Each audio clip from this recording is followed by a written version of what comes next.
vous invite, chers amis, après cette lecture, de prier que le Seigneur nous aide à voir plus clair sur nous-mêmes, sur lui, sur la grâce en Jésus-Christ. Prions ensemble. Oui, Seigneur, quel privilège que nous avons d'avoir encore ta parole ouverte. Parfois, cette parole nous reproche. Nous voyons ici un texte qui nous fait trembler en tant qu'hommes par rapport à notre propre faiblesse. Et donc, parle-nous, nous te prions, Seigneur, donne-nous de tirer de bonnes leçons pour que nous puissions te glorifier, toi le seul vrai Dieu. Nous te demandons cela au nom de Jésus. Amen. Alors, quel est le point commun des films tels que, alors peut-être ce sont des vieux films pour certains, mais pour d'autres pas assez vieux, le Passion anglais, Pulp Fiction, vous vous souvenez de celui-là, Will Hunting, Le Discours du Roi, L'Artiste, Paddington, The Reader, si vous vous souvenez de celui-là, sont tous produits par la société de production de Harvey Weinstein. Cet homme qui, dès 2017, a été dévoilé comme étant un prédateur de jeunes femmes tout au long de sa carrière, qui se trouve actuellement, lui, emprisonné pour agression sexuelle aux États-Unis, y compris le viol. Savez-vous qu'une analyse, ce n'est pas moi qui ai fait cette analyse, des discours d'acceptation des Oscars de 1996 jusqu'à 2016 a révélé, 1966 à 2016, a révélé que Weinstein avait été remercié ou félicité dans 34 discours aux Oscars. Autant de fois que Dieu est juste derrière Steven Spielberg avec 43 mentions. Alors j'ai intitulé cette prédication, comme vous voyez sur la feuille, « Comment des héros ont-ils pu tomber ?» J'aurais pu commencer avec un autre exemple, bien entendu. Peut-être Bill Cosby, peut-être vous avez entendu parler de lui. Ou tristement pour l'Église chrétienne, l'évangéliste Ravi Zacharias. Ce n'est pas nouveau d'entendre parler des chutes de tels hommes.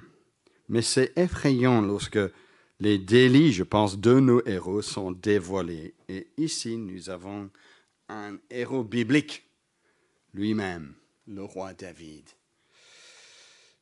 C'est David qui a écrit cette phrase, « Comment des héros ont-ils pu tomber ?» Il dit ça 3 fois au chapitre 1 de 2 Samuel, lorsqu'il parle de la mort de Saül.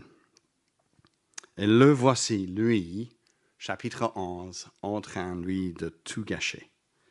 Car rien ne restera le même en Israël suite à ces événements au chapitre 11. Oui, merci Seigneur, on arrivera à ça la semaine prochaine. David, lui, sera pardonné pour sa culpabilité dans cette affaire, mais son règne ne sera plus paisible. Son règne connaîtra une succession de compromis, de difficultés, de rébellions. Et si Dieu voulait que cette méchanceté de David soit dévoilée ici au chapitre 11 de 2 Samuel, que cet épisode donc se trouve dans la parole de Dieu encore aujourd'hui, soit lu dans l'assemblée chrétienne, c'est pour nous interpeller, chers amis, nous mettre en garde, nous faire apprendre que la justice du royaume de Dieu dont nous avons parlé la semaine dernière, rappelons-nous que chapitre 8, verset 15, on disait de David, il faisait droit et justice à tout son peuple. Alors ce droit et cette justice dont il nous faut ne viendra pas grâce à David. Non, il ne viendra que lorsque le Seigneur Jésus-Christ entre en scène. Si nous sommes rassemblés en tant qu'Église du Seigneur Jésus-Christ, c'est parce que nous croyons cela. Nous nous fions à Jésus. Et donc, je vous invite maintenant donc, à rentrer dans cette histoire un tout petit peu de nouveau avec moi afin de pouvoir ensuite, lors de l'application que vous voyez sur la feuille, tirer quelques leçons pour nous à la fin. Donc tout d'abord, le roi et le repos. Verset 1 de ce texte. L'année suivante, au temps où les rois se mettaient en campagne. Sauf David. David, le roi guerrier, lui ne part pas ici avec son armée. Il reste à Jérusalem. David envoya Joab avec ses serviteurs et tout Israël pour porter la destruction chez les Ammonites et pour assiéger Rabat. Mais, dit le texte, mais David resta à Jérusalem. Et c'est un mais lourd en conséquence, n'est-ce pas? Car dès lors, l'action ralentit dans ce chapitre, de façon dangereuse lorsque nous lisons ce qui a eu lieu. Au lieu de poursuivre donc des événements de la guerre à Rabat, nous nous trouvons, si vous voulez, à côté de la piscine, en vacances. La scène est donc détendue, calme, informelle. Et être en mode repos, nous le savons, j'imagine que vous le savez, peut être particulièrement dangereux pour l'homme. Car oui, parfois de bonnes habitudes et bonnes disciplines, quand on a un peu trop de temps, tombent à l'eau. On regarde peut-être trop la télé ou trop de vidéos que Instagram ou TikTok me proposent. Au lieu d'être concerné par un ennemi et la discipline qu'il doit y avoir pour s'organiser contre un tel ennemi, ici, David a baissé sa garde, si vous voulez.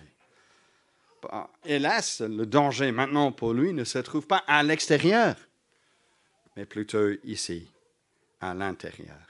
Verset 2, un soir, David se leva de sa couche et comme il se promenait sur le toit de la maison royale, du toit, il aperçut une femme qui se baignait et qui était très belle. Jusque-là, il n'y a pas de mal en tant que tel. Faire une promenade le soir sur le toit de son palais, c'est un toit bien entendu plat à l'époque, c'est permis. Il n'est pas responsable, David, non plus, de ce fait que ses yeux tombent sur cette femme. Ça peut arriver. Mais le texte sous-entend que David, de manière peu sage, se trouve dans des circonstances où il se place en danger. Le danger de la faiblesse de son propre cœur. Et donc cela nous mène au point 2 de notre récit, l'homme et l'immoralité. Car oui, David est un homme. Et par là, il faut être clair que ceci n'est pas pour excuser ce qu'il fait, comme si c'est compréhensible, car après tout, c'est un homme avec ses besoins, comme tout autre homme. Non, c'est pas ça ce que je veux dire. C'est de constater que ce roi fait preuve d'une faille morale terrible en tant qu'homme. Et cet homme se sert de son pouvoir en tant que roi pour faciliter ce qu'il fait. Ici, ce n'est pas une scène, vous voyez, d'Hollywood où l'adultère est rendu attirant, même souhaitable, et de toute façon compréhensible. Non, le texte est écrit ici pour souligner cet acte abusif.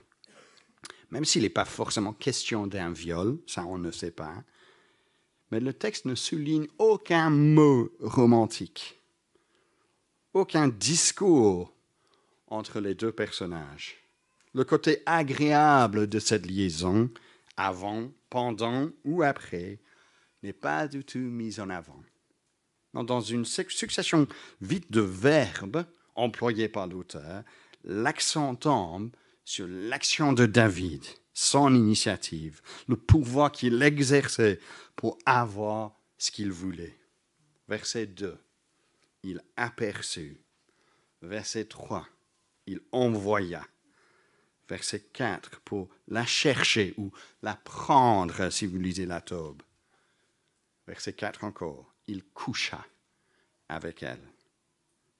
Et de qui s'agissait-il, cette elle? Verset 3, David est bien informé avant qu'il passe à l'acte. Elle est Bathsheba, femme d'Uri, le Hittite.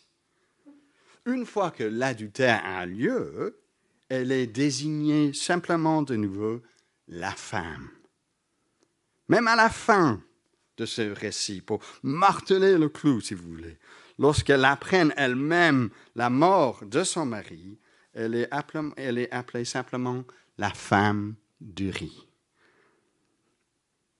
Il se peut que notre société, à ce stade, ne voit pas le mal ici.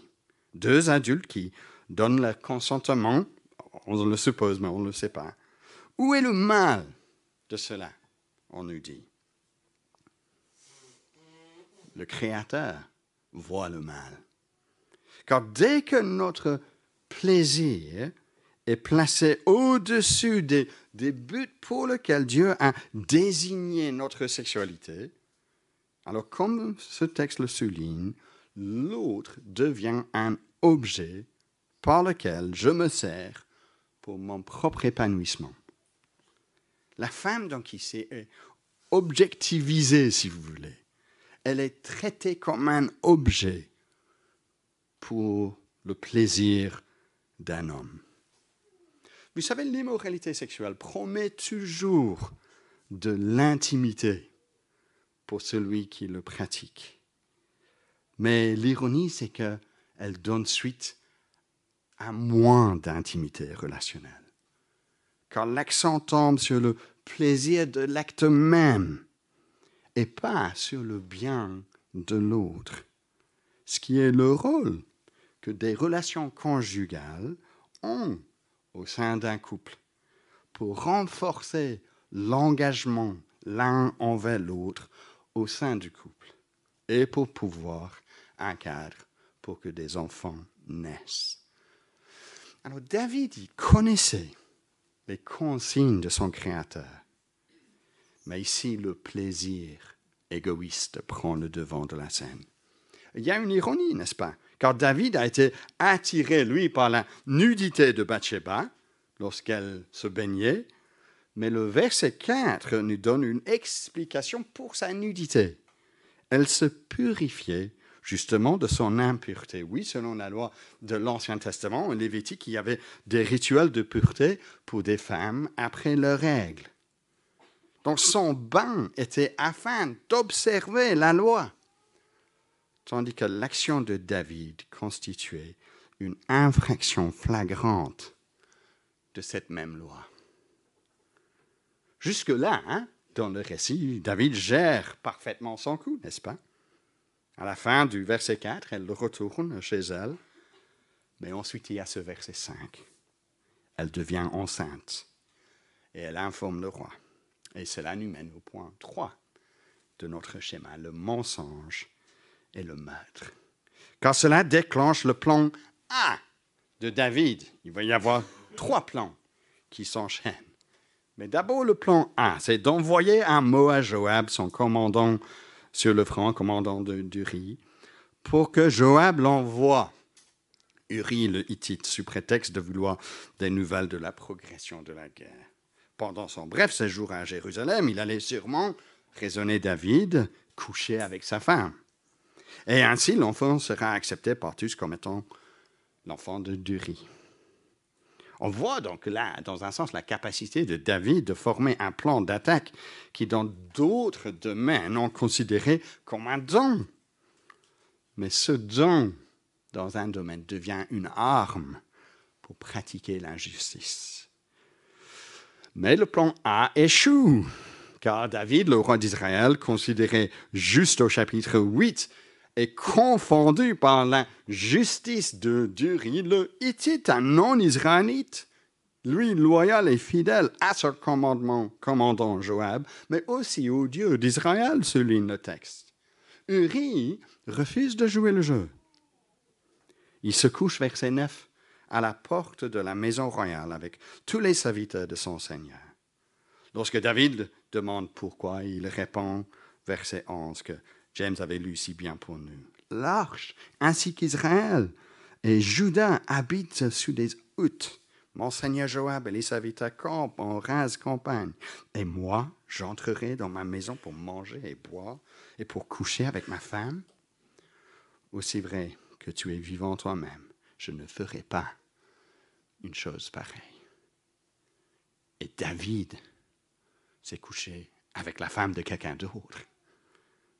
Non, le vrai cœur de serviteur que David prétendait avoir au verset 7, lorsqu'il se renseigne sur l'état de Joab, ou littéralement le shalom, le bien-être de Joab, du peuple et de la guerre, se révèle ici le vrai cœur. David ne se soucie pas pour le bien-être, le shalom. Il cherche à détruire le shalom d'un autre foyer. Et cela déclenche le plan B. De nouveau, ça fait preuve, son plan B, d'une certaine présence d'esprit, de pouvoir réfléchir aussi vite lorsqu'il a été confondu après son plan A. Verset 12, David dit à Uri, « Reste ici encore aujourd'hui et demain je te renverrai. » Uri resta à Jérusalem ce jour-là et le lendemain, David l'invita à manger et à boire en sa présence et il l'enivra. Le soir, Uri sortit pour se mettre sur sa couche. Avec sa femme? Non. Avec les serviteurs de son Seigneur. Mais il ne descendit pas dans la maison. Aïe, aïe, confondu une deuxième fois. Uri reste un serviteur loyal à son maître. Même si en se faisant, il confond la mauvaise volonté de ce même maître. Ivre, comme disait l'un des commentateurs, il est un homme meilleur que David sobre. Et cela nous mène au plan C. Maintenant, le plan C monte un cran de cynisme, un plan meurtrier. Car David maintenant renvoie Uri au front, apportant une lettre qui contenait son propre arrêt de mort. Vous vous rendez compte? Verset 14, au matin, David écrivit une lettre à Joab et l'envoya par l'intermédiaire d'Uri. Il écrivit dans cette lettre, « Placez Uri à la pointe du combat le plus violent et retirez-vous en arrière de lui afin qu'il soit frappé et qu'il meure. » Mais quelle terrible audace de la part de David. Il fait confiance à la fidélité d'Uri pour qu'il n'ouvre pas une lettre scellée du roi, une lettre qui signe son propre arrêt de mort. Joab fait le nécessaire. Toujours cet homme pratique, ultimement. La volonté de David s'effectue. Le pauvre Uri meurt au verset 17. Mais ce que David n'avait pas forcément envisagé, c'est que d'autres devaient aussi être sacrifiés. Car laisser Uri seul là où il était n'était pas réalisable s'il fallait chercher le vrai motif d'une avance de l'armée à l'endroit où il allait avoir de la résistance.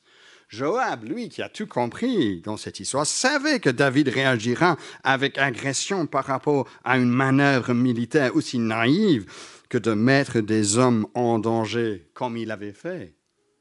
Et dans verset 19, il donna cet ordre au messager. « Quand tu auras achevé de raconter au roi tous les détails du combat, si la fureur du roi s'élève et qu'il te dise « Pourquoi vous êtes-vous approché de la ville pour combattre? Ne savez-vous pas qu'on tire du haut de la muraille? C'est simple, c'est basique ça. » Alors tu diras « Ton serviteur, Uri, le Hittite, est mort aussi. » Le messager fait donc ce que Joab lui dit. Et encore une fois, il y a beaucoup d'ironie lorsqu'il dit au verset 24 « Et il en tomba parmi les serviteurs du roi, et ton serviteur Uri, le Hittite, est mort aussi. » David dit au messager « Tu parleras ainsi à Joab, ne sois pas peiné de cette affaire, car l'épée dévore tantôt l'un, tantôt l'autre, attaque vigoureusement la ville et renverse-la. Et toi, fortifie-le. » David et Joab, devenus complices dans un acte indigne, au lieu de se fâcher à la perte du sang versé de façon irresponsable comme il aurait réagi de par le passé, David ignore cette perte de sang avec un cynisme d'un homme qui a réussi son coup, peu importe la portée de ses actions sur les autres. Il a pu sauver sa peau à lui. C'est ça ce qui comptait pour lui, aux dépenses de la peau de ces hommes. On arrive donc à la fin du plan C. Et il faut dire que, après tout, David a réussi. La suite est plus ou moins normale, non? Verset 26, la femme d'Uri apprit que son mari était mort. Elle a accompli les rites funèbres sur son époux. Verset 27, quand le deuil fut passé, David l'envoya chercher et l'a recueillie dans la moisson, dans sa maison, pardon. Elle devint sa femme et lui enfanta un fils. Voilà donc la fin de l'histoire. Ils vécurent heureux et eurent beaucoup d'enfants. Non, avec une couche magistrale, le narrateur donc lance sa dernière phrase tout à la fin. Ce que David avait fait déplut à l'Éternel. J'ai intitulé le 4e point, l'aveuglement et la vue. Car une autre façon de traduire cette phrase que David avait fait déplut à l'Éternel sera ceci. Ce que David avait fait était mauvais aux yeux de l'Éternel.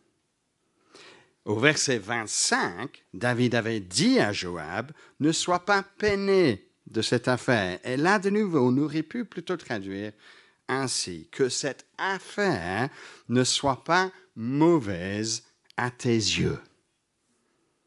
Et à la fin, donc, de nouveau, ce que David avait fait était mauvais aux yeux de l'Éternel. C'est quasi la même expression employée.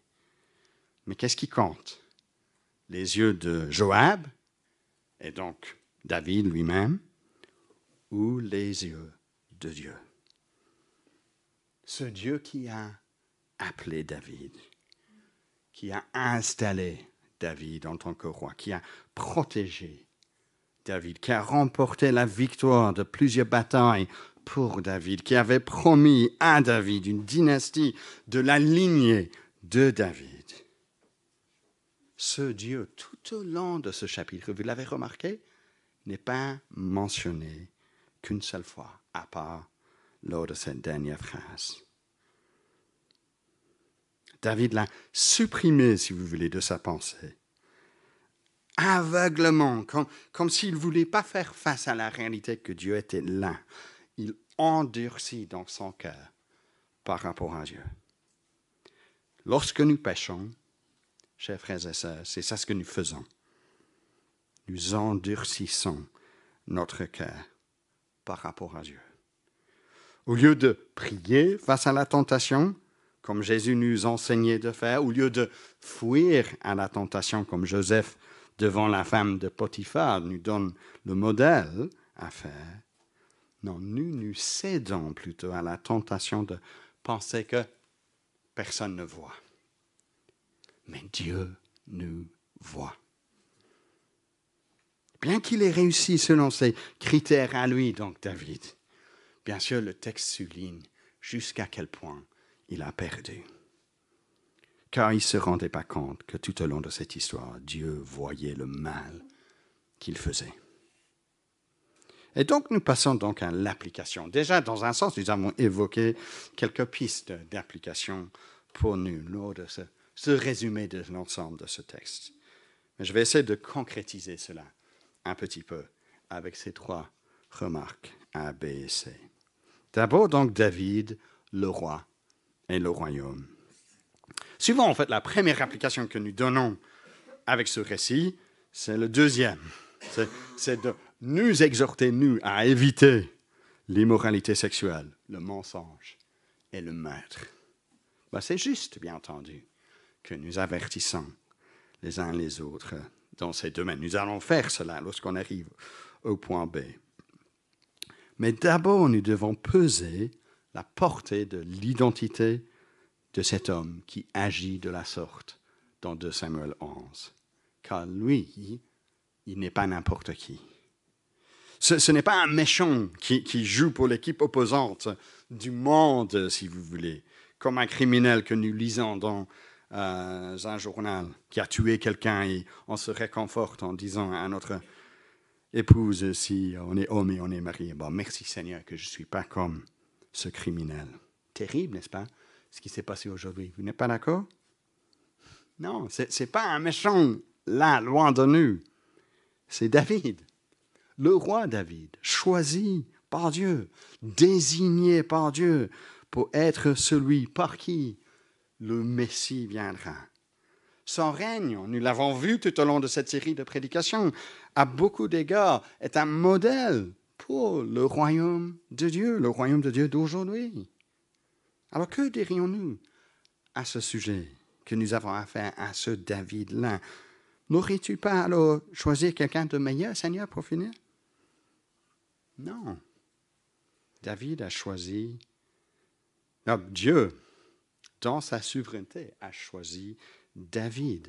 Pas pour approuver l'action de David, mais pour mettre en relief le besoin d'un roi qui d'un côté est comme David, de la lignée de David, mais d'un autre côté qui n'est pas du tout comme David.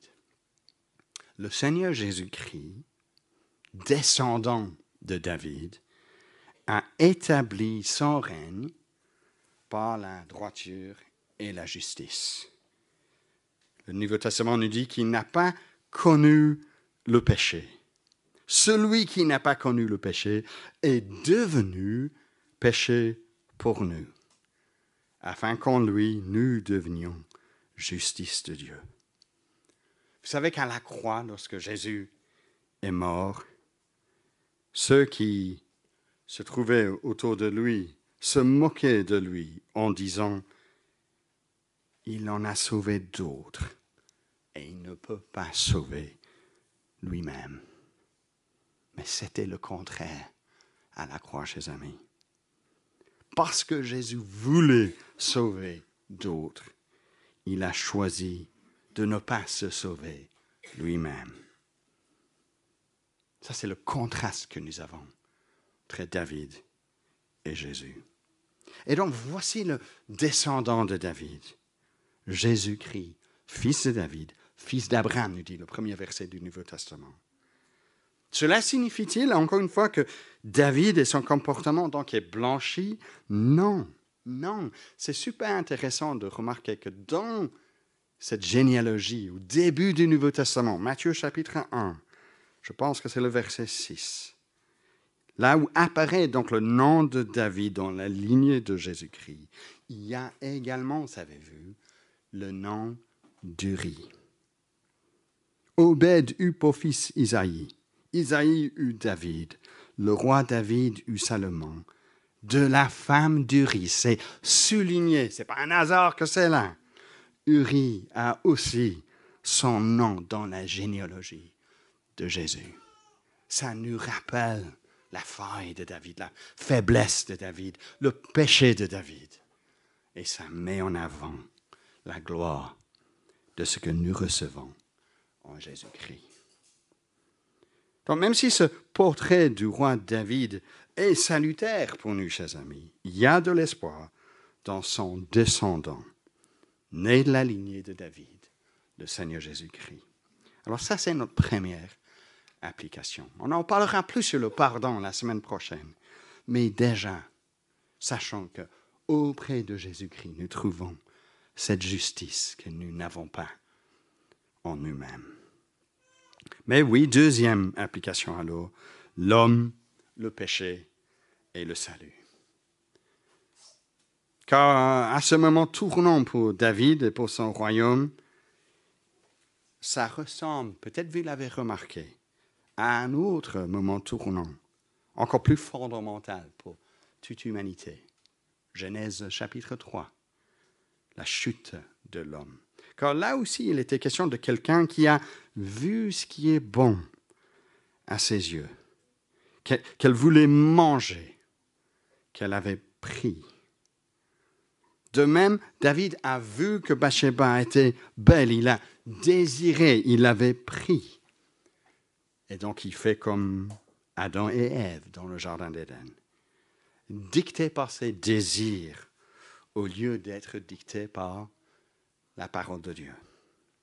Le désir déchirer le cadre que Dieu donne détourne l'homme de ce que Dieu dit. Comme le serpent dans le jardin d'Éden, qui disait agir ainsi, c'est la bonne façon de procéder.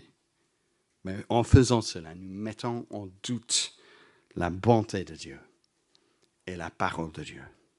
Dieu a-t-il réellement dit le serpent dans le jardin, comme si Dieu était un rabat-joie? Il ne l'est pas, chers amis. Nous devons le répéter. Mais tel est l'aveuglement du cœur de l'homme que nous sommes tous capables de bloquer pendant un moment la parole de Dieu pour donner suite aux désirs de nos cœurs. Triste à dire, mais les exemples d'aujourd'hui n'en manquent pas dans tout domaine de l'obéissance, mais bien sûr aussi dans le domaine sexuel. La parole de Dieu dit que les relations sexuelles sont à garder uniquement pour le cadre d'un engagement reconnu, public, devant Dieu, devant les hommes, entre un homme et une femme. Et c'est difficile à dire, mais nombreux sont les couples chrétiens, qui ne soient pas encore mariés, soit fiancés, soit qui se fréquentent, qui n'ont pas pu se tenir pour le lit conjugal. Non, suite à des décisions peu sages, qui se retrouvent rien qu'à deux dans la chambre de l'une ou l'autre, ou par manque de sagesse d'une manière ou d'une autre, ils ont ensuite laissé libre cours à leur désir. Joseph s'est trouvé seul avec la femme de Potiphar, vous vous souvenez? Il devait fuir. Il savait le danger qu'il y avait. Et parfois, naïvement, des chrétiens, encore dans ce domaine, peut-être nous avons trop de temps libre ou trop de propos comme « Ah, ben vous savez, nous savons nos limites, il n'y a pas de souci » ou trop de « Je peux lui dire non, vous savez ». Mais une chose mène à une autre et nous ne devons pas être naïfs. Que dit l'apôtre Paul? Ainsi donc, celui qui croit être debout fasse attention à ne pas tomber. Aucune tentation ne vous est survenue qui n'ait été humaine. Que cela soit dans le domaine sexuel, que cela soit dans n'importe quel domaine. Nous ne sommes pas, en tant que peuple de Dieu, aussi forts que nous le croyons. Mettre quasi n'importe quel homme, comme David, devant une femme toute nue et donnera feu vert pour confirmer la vérité de Jérémie 17, 9. Le cœur est tortueux plus que tout et il est incurable. Qui peut le connaître? Ça, c'est une description réaliste de notre cœur humain. Et si cet épisode donc nous rappelle la chute, ça nous rappelle qu'en Adam, nous sommes tous faits de la même sauce qu'Adam. Le salut en Jésus-Christ ne vient que lorsque nous confessons devant Dieu notre besoin d'un sauveur. Alors arrêtons de se croire supérieurs à ce monde qui est autour de nous. Oui, David, le même David qui a écrit des magnifiques psaumes, nous utilisons toujours dans l'Église, il a échoué. Nous avons échoué. De par nos pensées, de par nos paroles, de par nos actes. Nous sommes terriblement pécheurs, laissés à nous-mêmes. Ne faisons donc pas des hommes nos héros. Magnifions Jésus-Christ, l'homme parfait qui vient de Dieu. Celui qui, selon Hébreux chapitre 4, a été tenté en tout point comme nous, mais sans commettre le péché. Aucun autre homme a pu faire cela. Approchons-nous donc avec assurance du trône de la grâce, afin d'obtenir compassion et de trouver grâce pour être secouru au moment opportun, nous dit cet auteur. L'homme, le péché et le salut. Mais donc un dernier mot, si vous voulez, sur le pouvoir, la tentation et la transparence. Car ici, nous avons observé que David profitait du pouvoir que lui conférait sa fonction pour servir ses propres objectifs malveillants. S'agissait-il donc d'un viol? Il y a eu un débat, même cette semaine sur Twitter, rien que sur cette question-là. Nous ne savons pas pour être sûr à 100%. Mais il y a peut-être des raisons pour y croire. Vous pouvez m'en parler plus tard si vous le souhaitez. C'est un but de pouvoir, mais hélas pas inconnu à notre époque. On pense, oui, à ce que l'évangéliste Ravi Zacharias, un évangélique, a pu faire pendant de longues années en se servant de sa réputation pour établir une confiance avec des femmes vulnérables. Et à son pouvoir pour ridiculiser la première victime qui cherchait à faire connaître la vérité. Toute son organisation l'ont suivi pendant un long moment.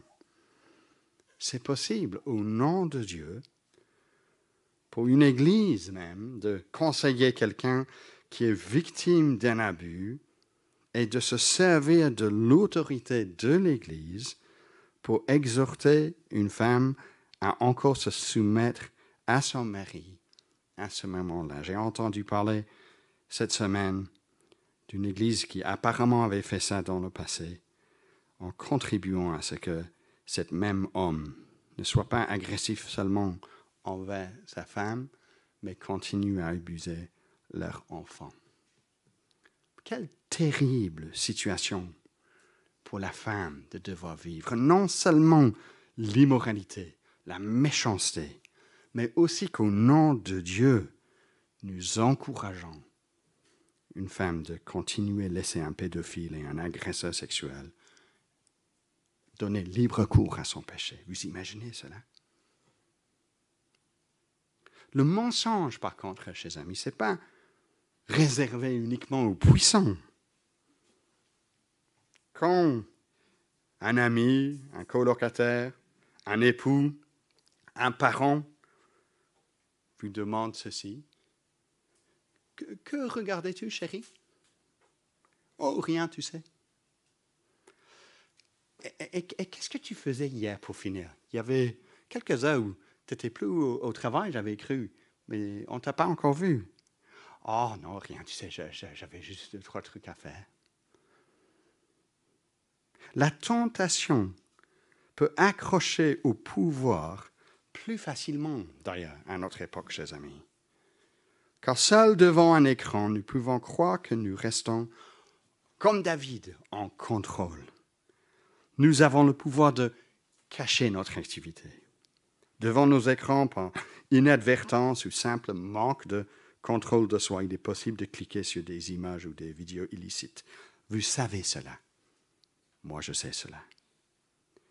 Ces images promettent de l'intimité, mais ça délivre de l'objectivation.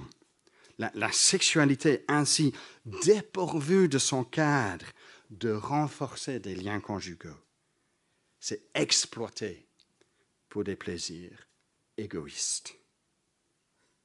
On ne peut pas, chers amis, effacer la tentation. L'homme est toujours capable de trouver des moyens de faire le mal, peu importe les stratégies que nous essayons de mettre en place. Devons en être conscients. Mais la motivation pour notre obéissance ne doit pas donc être simplement négative. Ne fais pas surtout cela. Non, cela doit être aussi positif. Obéir à Dieu est une bonne chose à faire. Ça donne suite à un meilleur épanouissement à long terme, peu importe les tentations du moment. Mais il faut aussi dire que, étant donné le péché de l'homme, c'est important lorsqu'il s'agit de ceux et celles qui exercent une influence sur les autres, de procéder avec transparence par rapport à nos actions. De ne pas, si possible, opérer dans le secret. Dans mon cas, dans des rencontres pastorales que je peux avoir avec l'une ou l'autre personne, ce serait donc d'éviter des situations compromettantes. De ne pas, par naïveté, dire oui, mais bien sûr, nous pouvons se donner rendez-vous dans tel ou tel endroit, moi seul avec quelqu'un d'autre. De mettre en place une structure dans nos vies personnelles, dans notre vie d'église, où il y a la plus grande transparence possible. Dans une église, première chose à faire, c'est d'avoir une pluralité de responsables, d'anciens, redevables, ces anciens, envers des membres d'une église, qui agissent donc avec transparence auprès de leurs membres, que ce soit dans le domaine financier, mais que cela dans tout autre domaine, parce que nous voulons par la transparence maintenir la confiance. Maintenir la confiance au sein de votre couple demande donc la transparence dans ce que vous faites. Il n'y a pas de domaine où tu dis « Ah, ça, tu ne touches pas, ça c'est pour moi, ça c'est mon domaine secret. » Non. Nous cherchons à reconnaître que nous sommes faibles et donc à progresser avec sagesse par rapport à notre faiblesse. Voilà donc, chers amis, quelques réflexions sur 2 Samuel chapitre 11. Merci pour votre écoute. Peut-être vous vous dites, mais qu'en est-il du pardon quand même? Qu'en est-il de la culpabilité? Qu'en est-il des conséquences du péché aujourd'hui? Alors, je vous demande patience, parce que Jonathan, qui prêche pour nous la semaine prochaine, va nous aider à mieux comprendre ces thèmes lorsqu'on aborde 2 Samuel chapitre 12. Mais pour l'instant, j'aimerais qu'on termine avec ce chant. Je ne sais pas si notre cher Paulin il va introduire ce chant dans un instant, mais je vais terminer par la prière, puis nous allons enchaîner dans un instant. Je te donne la parole tout de suite. Super. Prions ensemble, si vous voulez bien. Ô Seigneur, nous avons vu que nous avons besoin de Jésus-Christ. Te louons que Jésus est venu, le roi obéissant, le roi parfait, le roi droit et juste, qui s'est donné pour les autres, qui ne s'est pas servi de son propre pouvoir pour ses propres fins. Quelle joie nous avons, Seigneur, de connaître ce descendant de David et de vivre à la lumière de ce qu'il a pu faire pour nous. Et nous t'implorons, Seigneur, que nous ne soyons pas naïfs donc, par rapport à nous-mêmes, que par l'Esprit de Christ qui demeure en nous, que nous soyons un peuple, de façon individuelle, mais aussi de façon collective, qui soit transparent par rapport à ce que nous faisons, qui soit à genoux en ce qui concerne nos propres faiblesses, qui soit sage par rapport à la tentation. Donc glorifie ton nom, Seigneur, et donne-nous, oui, de connaître qu'en Jésus-Christ, nous sommes pardonnés, en Jésus-Christ, il y a de l'espoir. Et donc donne-nous de vivre pour lui, encore pour cette semaine-ci. Au nom précieux de Jésus, Seigneur, nous te prions. Amen.